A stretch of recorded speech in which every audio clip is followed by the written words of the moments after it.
Awu thokoza mkhulu. Yebo baba niyaphila. Hey siyaphila mkhulu. Nkosi yami khehla lami. Hey ngiyafika nje mkhulu nami lapha mkhulu ngiyabona imoto ohamba ngazo mkhulu.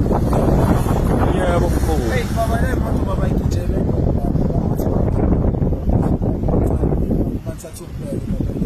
Hey siyabona mkhulu masiqhamuka lapha mkhulu sibona ama S3 mkhulu lama order dura ka 2020 mkhulu kwenzakalani kahle kahle. Baba nje ubona nje wasilana nje baba nje sihleli nje baba sinethezekile nje baba siphothile baba lana baba amandla baba nathi baba ngasingazi baba soke sihlala ihlalo liphambane baba hlala siyabokana baba uyangizwa baba indlela uyibona nokuthi yini baba ubona usufikile uthi awusengila yabo baba so yona moto ke le ekhona baba la ikhaya emono mkhulu imoto yokugeza abantu le mkhulu imoto ethutha ama patient le.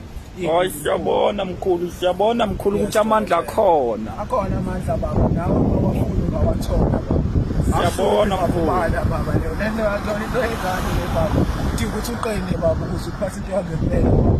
Hayi siyabonga mkhulu sazobadlulisela nabanye mkhulu ngeke ngibona abantu mkhulu bazokubonga laphana kanti yini mkhulu oyiphethe bakubongelana abantu mkhulu uphethe into ejulile mina mkhulu uphethe into efunwayo kakhulu mina mkhulu ekwi-market kodwa manje traditional mkhulu lapha mkhulu uphethe into yokuphila mase ufuna into yokuphila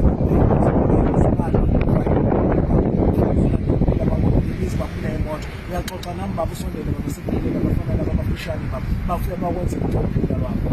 Hayi siyathokoza kakhulu mkhulu siyabona umsebenzi la ekhaya ukuthi ukhona mkhulu mani phila ngalezi moto mkhulu zamamiliyoni. Ngehla lapha uhlale phansi isimina nawe esikhulume uthi sidokotela semphathele uhluphe. Hayi siyabonga kakhulu mkhulu. Yiphi inamba bangakuthola kuyona mkhulu bashiyela ngoba kukhona umzakwethu obukayo lapha emakhaya mkhulu ofisa ukuxhumana nawe.